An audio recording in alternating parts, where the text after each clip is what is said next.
Welcome to Deeply Disgusted. This is day 2 of the Alicia Andrews case in the Julio Fulio, the Jacksonville rapper murder, and it's time for the evidence. Let's go. Yes. Your Honor, at this time, the state would seek to admit the remaining exhibits 21A through I. Any objection? No objection. Okay, noted. When you first arrived to a scene, publishing states 21A, is it typical that crime scene will document the exterior of the location that you're processing? Yes. As it relates to a hotel, does that mean the overall exterior of the hotel? Yes, and then numerical. And then, Numerical, like the address. okay, yes, to document where you took the photos. Yes. Understood. Mr. Harmon, you need to learn to whisper. Sorry, Your Honor. It's all right. Go ahead. In this particular case, Yo, the judge told the lawyer to shut the fuck up. It's a trial going on. It's a murder trial going on, and y'all gossiping?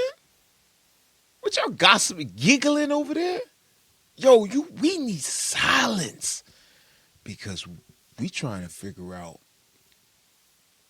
is she guilty or is she guilty? were you asked by one of the officers on scene to come and help to preserve actually a room? It was to photograph the room and collect some evidence from the room. In showing 21C, did you also receive a request to photograph the exterior for potential damage to the exterior as well? I did. And were you directed to that room? Yes. Was that room 201 inside of the La Quinta or the La Quinta? Yes.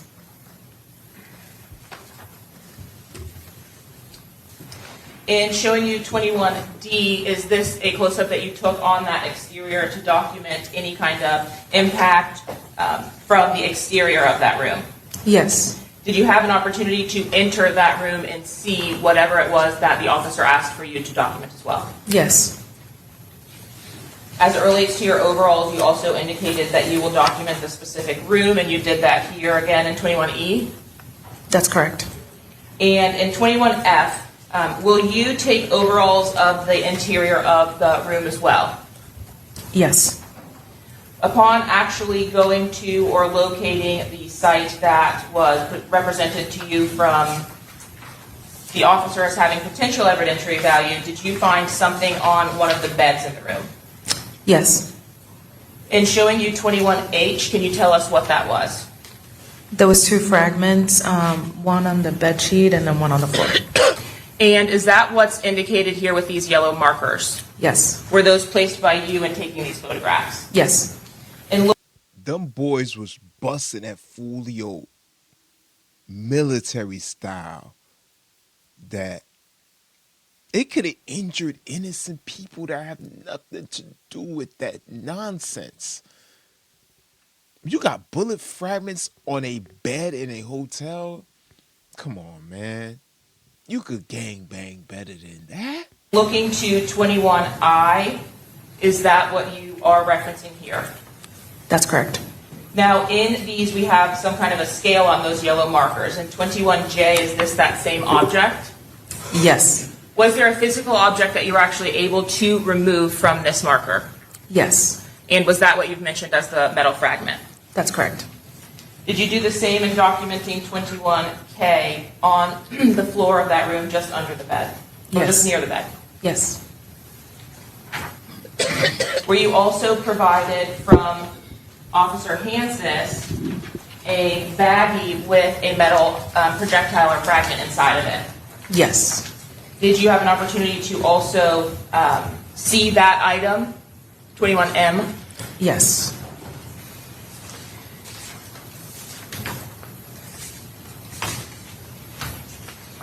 Now, I asked you to go a little bit out of order. You initially had some involvement in this particular investigation in responding to an apartment complex. Yes. Would that have been in the area of 3104 Oaks Drive? I believe so, yes. What was the vehicle that you were processing? Do you recall? I believe it was a Nissan. Or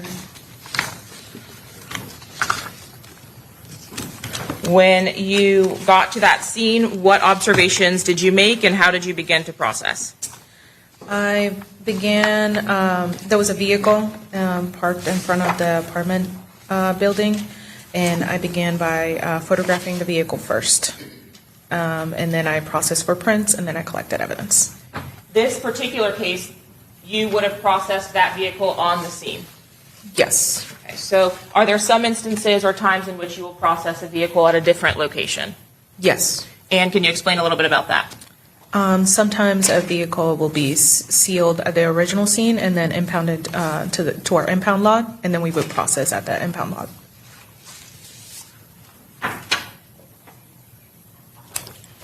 I'm going to show you what's been marked 31A through V. Do you recognize these?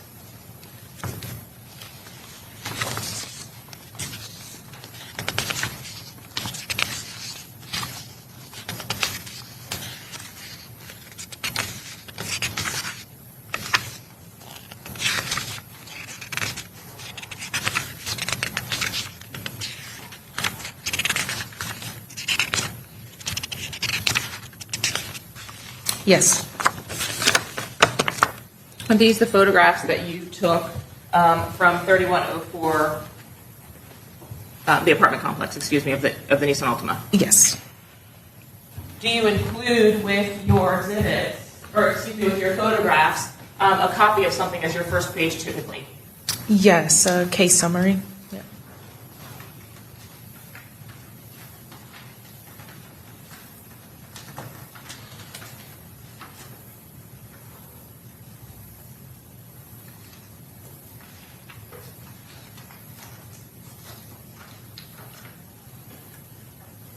Your Honor, at this time, the state seeks to admit 31A through V. Any objection? No objection. Did you say A through D or A through B? V as in Victor, Your Honor. Thank you. On any Everything has to be correct for the record. My bad. I had it on mute. But everything has to be correct for the record. You see how she said, wait, did you say B or V? B or V? You have to be very particular in what you say when you go to court. Especially when you're in a murder case. And I know a lot of people watching this and they're like, yo, why are they showing the bullet fragments? Why are they showing, bullets that enter the room? What do that have to do with Alicia? She's being charged with conspiracy and murder. Well, ladies and gentlemen, let me tell you, in order to get a, convincing guilty verdict on somebody who has conspiracy of murder, you have to make sure you seal that the jury know that an actual murder occurred. given day in your role as crime scene, do you have the opportunity sometimes to respond to many different scenes? Yes.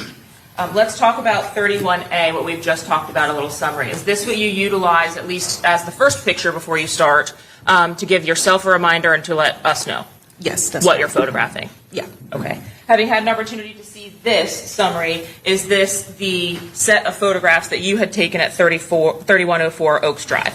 That's correct. And do you recall that being on the same date Yes. of June 23rd? Yes. That just would have been, because it's my fault, I took us out of order, before you actually responded to the La Quinta. That was my first scene. Yes.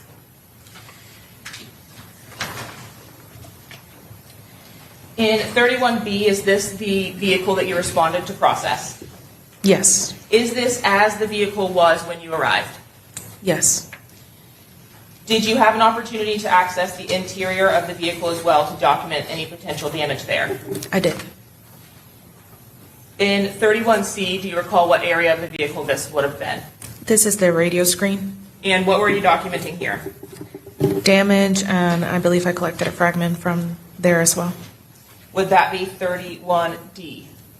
Yes. Can you show us, please, what you're referencing when you're talking about the fragment that you collected? Do you want me Actually, I might make this a little easier so you don't have to stand. How about 31E? That's the fragment that I collected from. Would that have been you taking that fragment? Yes. I mean, I don't have that for all of them, so let's see 31F.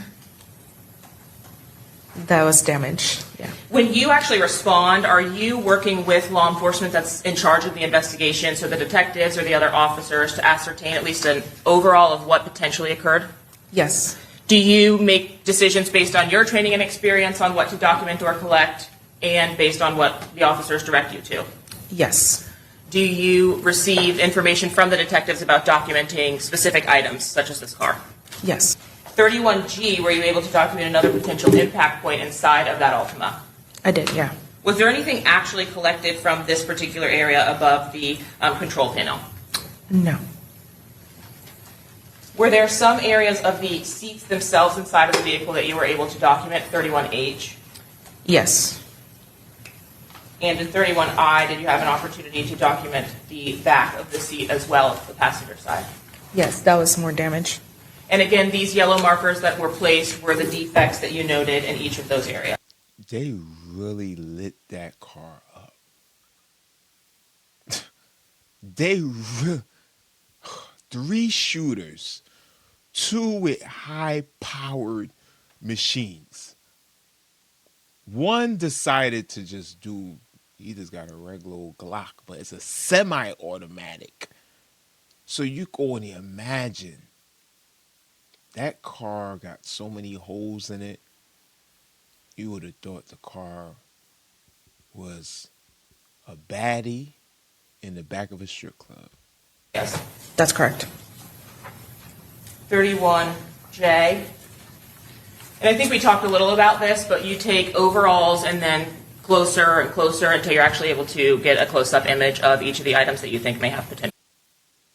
So in this part of the case, they're going to question, the prosecutor is going to question one of the officers that first got to the scene of the Julio Fulio murder. How were you dressed on that particular time? The same uniform I'm wearing currently. And what type of vehicle? How else is he going to be dressed? Oh, no. Now, I had some slippers and some shorts and a sombrero, ma'am. Ma'am, I'm responding to a scene. I had my uniform on. Do you drive? At that time, I was driving a white Dodge Charger. When you were responding to that location, how far away were you? I was currently at 48th and Bush Boulevard. We were sitting at Truth Lounge because there's a club there that we were sitting on. Responded lights and sirens all the way up to Fowler Avenue and 40th Street. Why were you at Truth Lounge? Is that Truth 18 Lounge? Yes, ma'am. How far away is Truth 18 Lounge from that hotel, that Home to Suites and Holiday Inn? I'd say roughly about 3 miles. Why were you at Truth 18? Because we had multiple issues over the course of that year. If it's an after hours kind of club, so we sat. Oh, so you know when you go to like a club like that, especially after hours or any club, nowadays even the suburban clubs got police outside, but usually it's the hood clubs. Usually it'll be police there posted because they know once they see a certain amount of brown faces, it's going to be what? Shootouts, fights, all type of stuff. So they was posted already down the street at the Truth Club when the shooting happened. So when the shooting happened, all they did was like drive straight down the street, and that's why they was one of the first ones at the scene.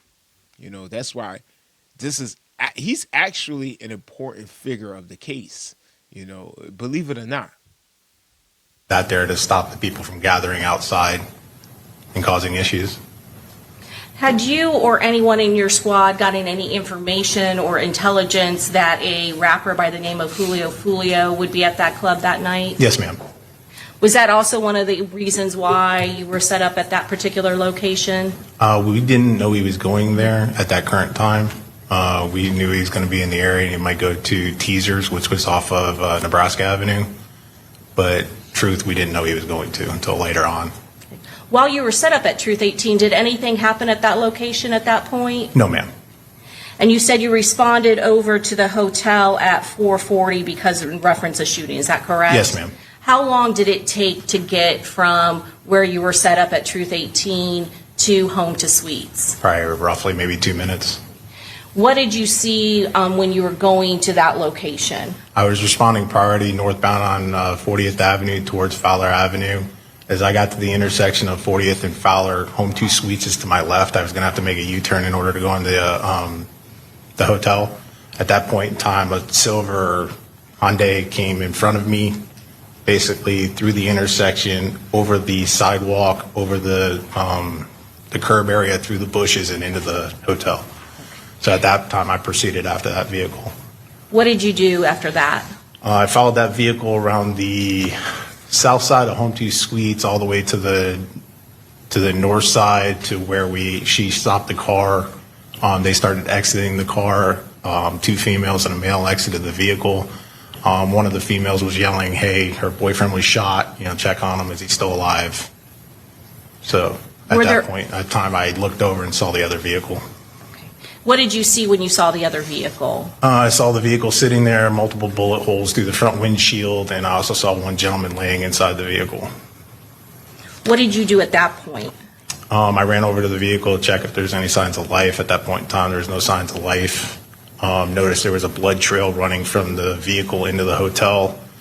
My other officers got on scene and proceeded into the hotel because we thought there possibly could be an active shooter inside the hotel. Before we go into that, when you say that you checked for signs of life, how did you do that? I checked for pulse, breathing. Was there any pulse or was the victim breathing at that point? No, ma'am, it was not. I'm going to show you State's Exhibit 2E. It's already in evidence. Do you recognize the vehicles in this photograph? Yes, ma'am. The vehicle on the right is the one I stopped with the doors opened. That's where the people got out of. And then the vehicle to the left is the one with the bullet holes and where the gentleman was laying. And part of you, when you were testifying, you said that that vehicle, in order to get back into this hotel, did it leave the roadway at some point to make this entrance? Yes, ma'am. It actually crossed over the curb area, sidewalk, and through bushes in order to get back into the hotel. Did you have any concerns about this vehicle initially when you first came into contact with the vehicle? I thought it was part of the scene somehow. And you said at some point your other officers from your unit, ones that you supervised, arrived. Is that correct? Yes. Approximately how many officers arrived? 6. And you said what was your first priority? My first priority was life-saving at that point. So we wanted to make sure he was still alive to get the fire in there. And then second of all, to check inside the hotel to make sure there's nothing going inside the hotel. Did officers from the USF Police Department also respond and assist? Yes, they showed up just after I got there. Did you go into any of the hotels? I went into the hotel that's next to the Home 2 Suites. I forget the name of it. Is it the Holiday Inn? Yes, ma'am. Okay. Why did you focus on that particular hotel? Because if you, later on, you'll see a blood trail running from the vehicle across the sidewalk into that hotel. And then once inside the hotel, there's multiple blood everywhere inside the front doors. How many of your officers responded to the Holiday Inn? All 6 of them. What did you do once you got to the Holiday Inn? Once we got this secured outside, I had USF PD stay with the people that were outside in this vehicle to secure this scene. Officer God Charles found the bullet casings at the Home 2 Suite, so he stayed at that scene. The other officers ran into the hotel to start doing basically a search to see if there was anybody in the hotel with a firearm or anybody else that needed injuries because of all the blood. Why do you have Officer God Charles post at the scene where you find the shell casings? Because that's the primary scene. And you said the others all then proceeded into the hotel, the Holiday Inn. Did you proceed with them? Yes, ma'am. What happened once you got into the Holiday Inn? We started doing a coordinated search of the hotel, just going up and down all the hallways, all the stairwells. Once we got into the first part of the hotel, there's main blood all over the front steps as you go into the hotel. And then we went to the left, and there's actually blood on one of the door handles. So we stopped at that door to make sure the people inside there were okay and that nobody went into that room because it looked like somebody entered that room. Okay. Were you able to do that and confirm whether or not there was anybody in that room associated with the event that happened outside? Yes, ma'am. There was nobody associated. They opened the door and said everything was fine. And then we proceeded to the elevator where the blood continued up through the elevator. During the course of your search, not only on the first floor but other floors, are there occupied guests in that Holiday Inn? Yes, ma'am. Well, can you tell the jury, and you don't have to go into each one, but are there guests that are trying to exit or opening the doors or having questions as you're doing this clearing of the hotel? Yes. And you said that you were able to confirm, especially the door that had the blood on it, that there were not any suspect in that room. Is that correct? That's correct, ma'am. Where did you go after that? I proceeded up the elevator to the third floor where two of my officers were, Officer Conway and Officer Gale, because they were with the two subjects that were actually shot from the vehicle. Okay. They were on the third floor. What happened once you got to the third floor and made contact with those two officers? I exited the hallway, saw that they were giving basically life-saving measures, trying to take care of the blood, and just looked around, made sure that floor was secured, and proceeded to the fourth floor to secure that floor. Did it appear that both of those persons that were in contact with your law enforcement officers on the third floor had injuries? Yes, they did, from what I saw. And what did you do at that point? After we got done securing the hotel, I went back outside trying to get the fire department to come in to take care of the two subjects on the third floor, and then started getting more officers with my lieutenant to the scene from the rest of the department to try to secure the rest of the scenes that we had going on. Did USF Police Department, while you and your officers were clearing the Holiday Inn and that hotel, did they stay outside in this area 2E where the vehicle containing the victim was to make sure, again, that no one else is going inside that vehicle? Yes, ma'am. Is eventually homicide detectives and a homicide sergeant called out to the scene to take over the investigation of the case? Yes, ma'am, they were. I've previously shown you several photographs of the Holiday Inn. Judge, at this time, we would introduce into evidence States Exhibit 2A through M, as well as 3A through P, and 4A through R. Any objection? No objection. Be admitted.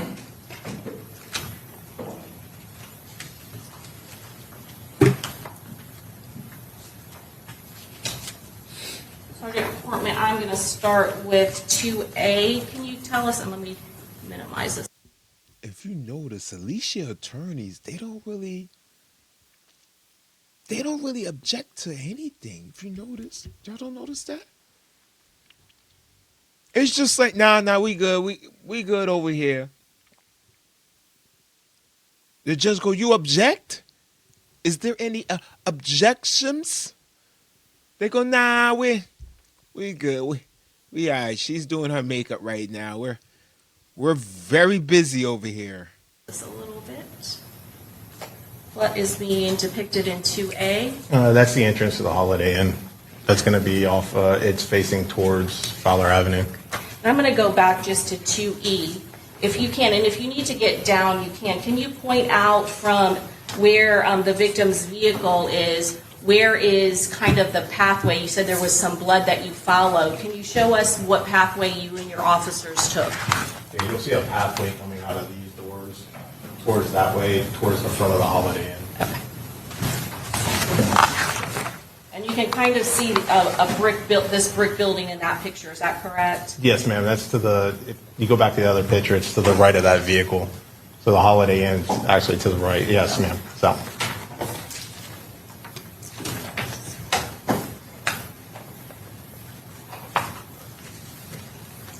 And actually, I have a better angle. And what is in 2B?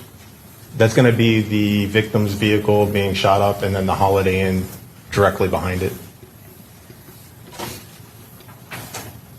Is this a different angle of that captured? In Yes, ma'am. 2C? That's going to be the back side of the victim's vehicle. And then 2B? That will be the people that I stopped, their vehicle. And here is at the front of the Holiday Inn? Yes, ma'am. 2F? It will be the Holiday Inn and then the vehicle that I stopped going through the parking lot. then 2G, It's just the Holiday Inn. to 2J. That's the front like driveway entrance, and the front doors are to the right on that picture to enter the Holiday Inn. And then can you see what's trying to be captured in 2J? Yes, ma'am. You got the front doors of the Holiday Inn to the left, and then there's the blood trail going up the sidewalk and into the front doors.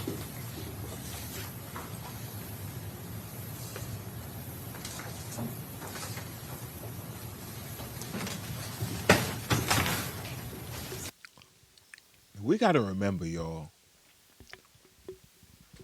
I know a lot of us is watching this case because, you know, we really mess with Fulio, or we entwine into that whole rap, you know, drill scene in Jacksonville. But we got to remember that there's real victims that's still alive.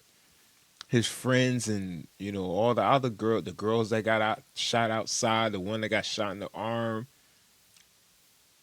You know, this victims that's still alive. So this case will be tried, and I personally think the state is doing a very good job. If you understand the way court works, it's not the same. This is not like you and your cousin arguing over barbecue chicken outside. This is not it.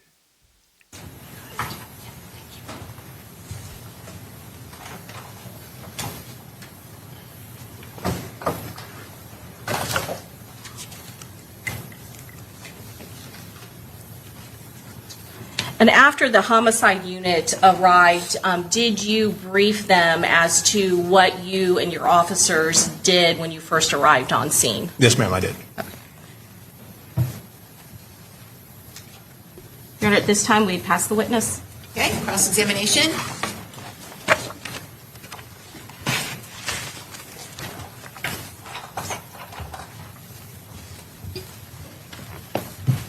Good morning, Sergeant Portman. Good afternoon, sir. Uh-oh. So now it's Alicia's turn.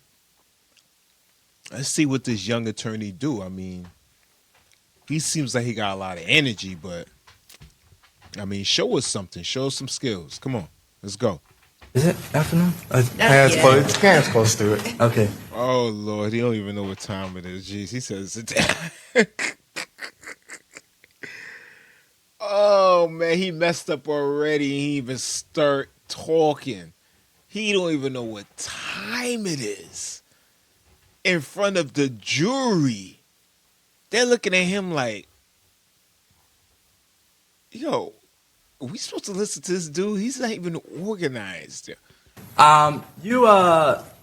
discovered a Glock, or your unit discovered a Glock on Taifa McCray? Oh, my Lord. He started off the sentence. Y'all all study the Glock. You got Glock?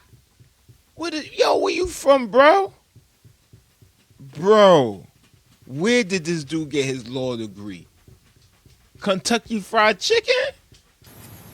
My unit did not, that I'm aware of. Did anyone discover a Glock on Taifa McCray? Yes, someone at the, I believe it was HCSO at the Advent Health. All right, and do you know who Taifa McCray is? He's one of the people that we came in contact with. One of the victims in the case? Yes. All right, did you yourself discover any guns or firearms? I did not, no, sir. Did anyone in TPD discover any firearms?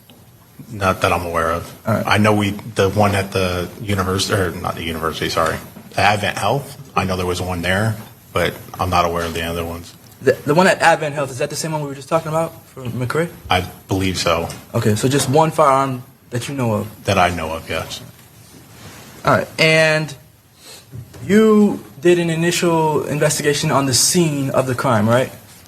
What do you include as initial investigation? So just like going to the scene, trying to figure out what happened, trying to help people, that sort of thing. Yes. All right, and after that day, did you do any work on this case? No, sir. All right, so that was your sole involvement in the case. That's correct. It's that night. All right, so you don't have anything to say about whether Alicia Andrews intended to kill Charles Jones? No, sir.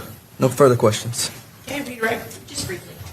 Sergeant, Courtman, you said that you were only aware of one firearm that was collected by an individual at Advent Health. Is that Advent Health Hospital? Is that correct? That's correct. And that would have been because that was reported by eventually the deputies to another one of your officers. That's correct. As far as any other guns or firearms that are recovered in this investigation, would that information be funneled to the case detective in the homicide unit? Yes, it would be. I have nothing further, Judge. Okay, may this witness be excused? Yes. Thank you, you're free to go. Thank you. All right, state who's your next witness. Judge, I believe it is Officer DeJesus with Mr. Harmon. Can I have one moment just to make sure? Yes. Yeah, if not, we'll call. Look at her looking like a scared little puppy. Look at her looking like a scared little chihuahua. I know what's going through her brain right now. She's like in Disneyland. She's in Disneyland. She just pretending that she's somewhere else and not there. That's what a lot of females do. She's pretending that no way I will be found guilty. I'm a woman. But it's a lot of females doing life. A lot. And we'll see at the end of this case if you will be part of that statistic.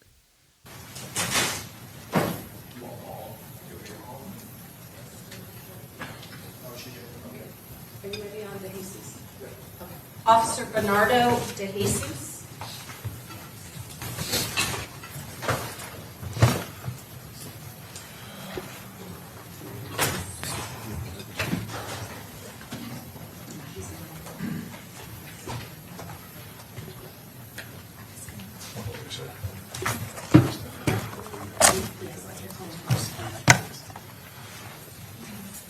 Affirm that the testimony you're about to give will be the truth, the whole truth, and nothing but the truth. Yes, ma'am.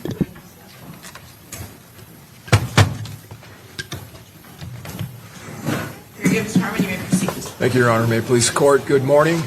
Good morning. Can you please state your name and spell both names, please? Yes, sir. My name is Bernardo DeJesus. My first name is spelled Bernardo. Last name is spelled Dejesus. And where are you employed, sir? The city of Tampa. Okay. And what do you do with the city of Tampa? I'm a police officer for the street anti-crime unit as well as the bomb squad. Okay. So you have two separate duties. Yes, sir. What is your rank? I'm a master police officer. Okay. Officer DeJesus, how long have you worked? I never even heard of a master police officer. I never even heard of what is a master police? This dude is like the bomb squad, the SWAT. Yeah. Yeah, you see what y'all criminals going up against? You see what y'all going up against? Y'all going up against people who study this. They study you. They study you. Why you're not even studying them? Total time with the Tampa Police Department. I just hit my 11-year anniversary with the Tampa Police Department. Okay. Do you have prior law enforcement experience before that agency? Yes, sir. And where did you work prior to that? I worked approximately 2.5 years with the City of Temple Terrace Police Department. So I want to start with, was that your first experience in law enforcement? Temple Terrace was, yes, sir. Okay. And so Temple Terrace is an agency adjoining the city of Tampa. Their jurisdictions lay next to each other? Yes, sir. It borders the City of Tampa to the east in Hillsborough County. Okay. And so Temple Terrace actually is not too far from the crime scene in this case, correct? No, it's probably approximately 10 to 15 blocks. When prior to working for Temple Terrace Police Department, did you attend a police academy? I did, yes, sir. And how long was that a police academy? Approximately 6 to 7 months. Okay. In that police academy, was there a component that dealt with firearms training? Yes, sir. How long was that component? Was that something that was consistent throughout the academy, or was there a designated time period? There was a designated time period where the bulk of it happened, but I believe, if my memory serves me correctly, it was quite some time ago that we did go back to the range several times. Okay. And were you trained on the use of handguns and certain long guns? Yes, sir. The long guns that you were trained on, did that include AR platform rifles? Yes, sir. Prior to working at Temple Terrace, did you have experience with AR platform rifles? Their military variant, yes, sir. Okay. And were you in the military? I was. In what branch? I served in the Marine Corps. Okay. How long were you in the Marine Corps? I'm assuming you're attempting to lay a predicate. I am. This dude was in the Marines. Yo, what does this do? The G.I. Joe? Yo, we got a real G.I. Joe on the stand. Man, let me get his autograph, man. Your Honor. Opinion of his regarding AR-15? Yes, the Your AR Honor. platform? Okay, overall, go ahead. Will you please repeat the question, sir? Yes. How long were you in the Marine Corps? 4 years, sir. So a single enlistment? Yes, sir. In the Marine Corps, did you receive training in certain small arms weapons platforms? I did, yes, sir. Did that include the M4 or CAR-15 and the M16? Yes, sir. Are those both AR platforms Yes, sir. or AR-style platforms? They are. And are both of those, at least as far as the military, chambered in 5.56? Yes, sir. Did you deploy in the Marine Corps? Yes, sir, twice. And did you utilize those weapons in combat in the Marine Corps? Yes, sir. And where was that? I served on a PSD team in Iraq from 2008 until 2009, and then I served as a machine gunner in Afghanistan from 2009 to 2010. Okay. I'm impressed. I'm impressed. I forgot all about the case, to be honest with you. This dude is like a G.I. Yo, I'm going to tell y'all, my most favorite toy when I was a little kid, besides Legos and Ninja Turtles, was G.I. Joe. G.I. Joe was everything. And I'm actually happy I'm watching the G.I. Joe in real life. When you worked for the city of Temple Terrace, were you certified under state of Florida guidelines as a law enforcement officer? Yes, sir. And to maintain that certification, did that require that you go through annual qualifications on firearms? Yes, sir. When you were with the city of Temple Terrace, did you qualify with a pistol? Yes, sir. And did you qualify with a long gun? I did. And which long gun did you qualify on? With an AR-15. And was that chambered in 5.56? Yes, sir. When you were with the city of Temple Terrace, did you carry an issued sidearm? Yes, sir, I did. And what type of firearm was that? It was a Glock 22. Okay, so that is a Glock manufactured handgun. Yes, sir. Since you have worked with the city of Tampa, have you carried a sidearm, whether it's issued or personally owned? Yes, sir. And what type of sidearm have you carried with the city of Tampa? My initial firearm that was issued was a Smith & Wesson M&P chambered in .40 caliber. My second firearm was a 6-hour P320, and then I carry a Glock 47. Yes, Glock 47 chambered in 9mm. Okay. And how many years have you carried the Glock pistol? I would say at least 5 years. All right.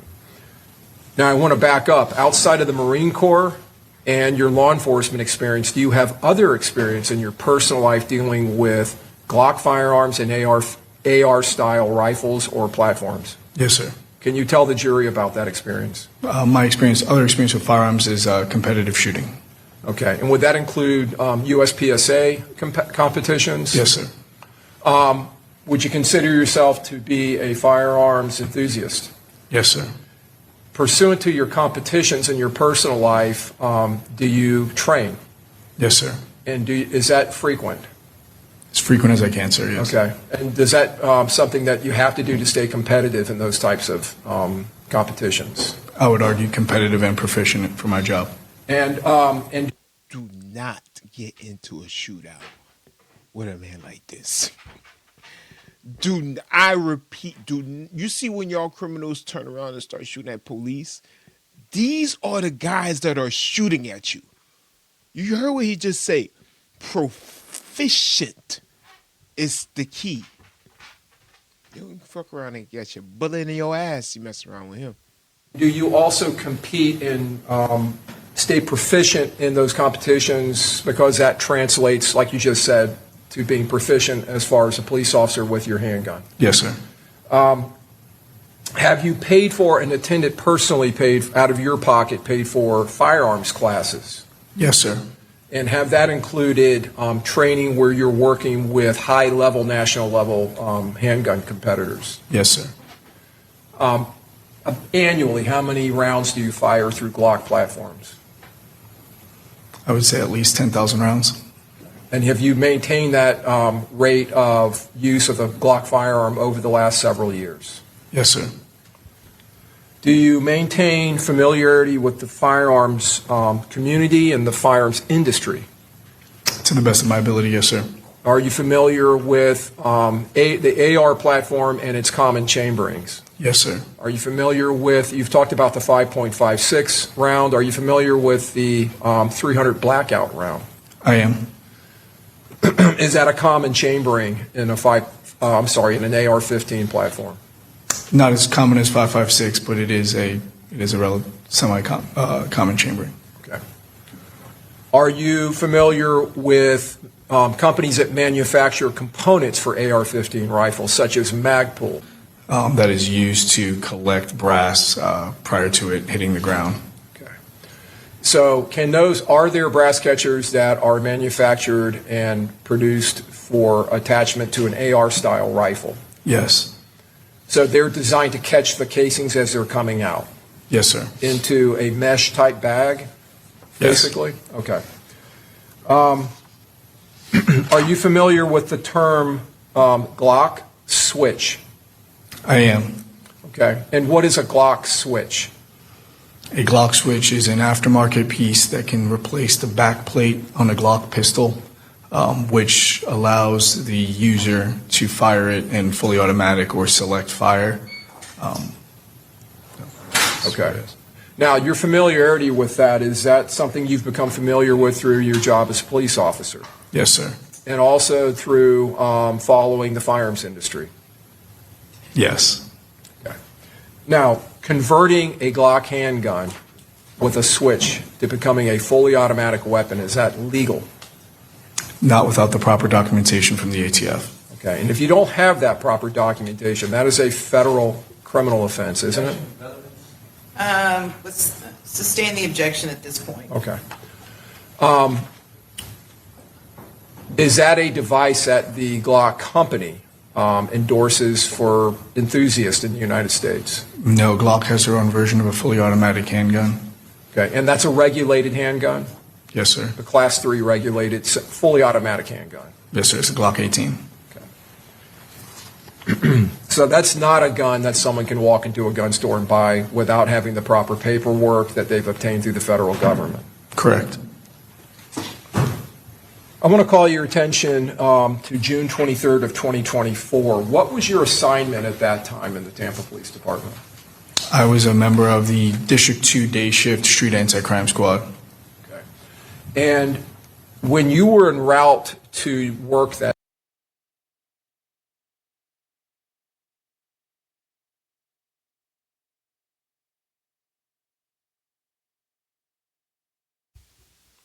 This guy knows his stuff, man. He knows his stuff. He's a good example of somebody who have a career and really, really, really love what they do. He's the best example of that. Best example. that day, were you dispatched or asked to respond to a homicide scene? Yes, sir, I was. And did another officer from your unit also respond?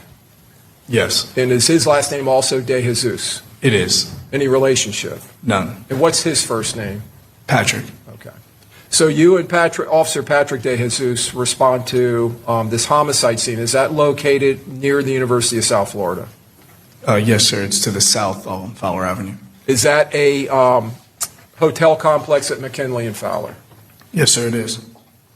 Your Honor, I move to publish State's Exhibit 1. Okay. I'm going to show you this overhead aerial photograph that's in evidence, States 1. Do you recognize what's depicted in the photograph? I do. Okay.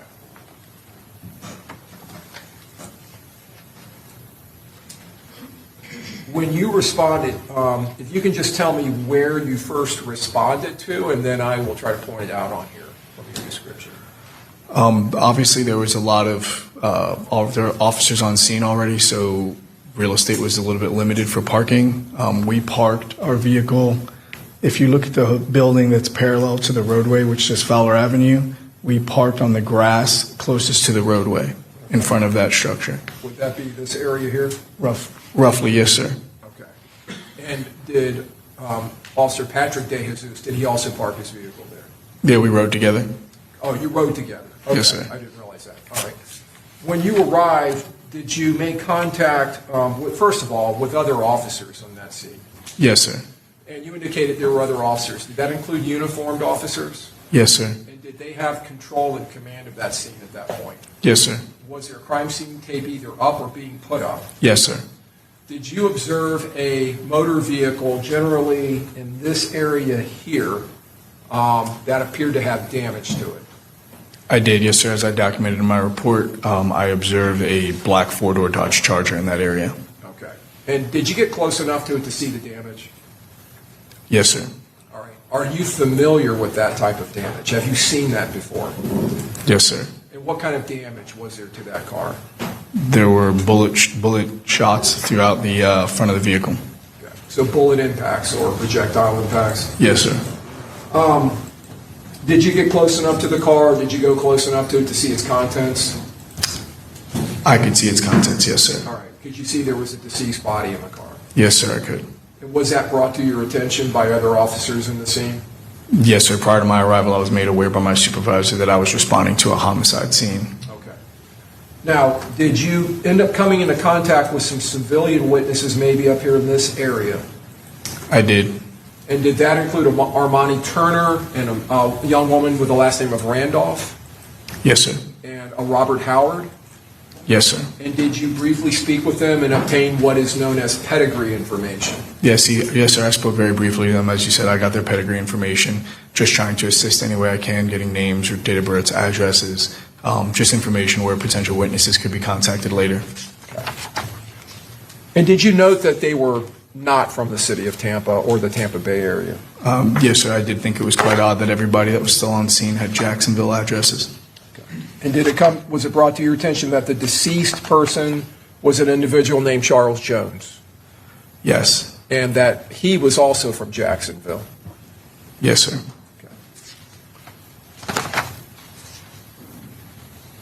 When you were on scene, did you notate that family members of Mr. Jones arrived on scene? Eventually. Okay. How long were you at the scene? I believe I left the scene probably approximately sometime between 11:30, 12 o'clock maybe. When you responded there with Officer Patrick DeJesus, was that at the request of your supervisor? Yes, sir. Okay. And what were you requested to respond there for? Why were you going there? So our responsibilities were just to assist patrol in any way we could. Night shift obviously took the call due to the hour that it initially came out. Those units were scheduled to be off shift by that time, so we were to help relieve units, gather information, assist in the investigation any way we could until homicide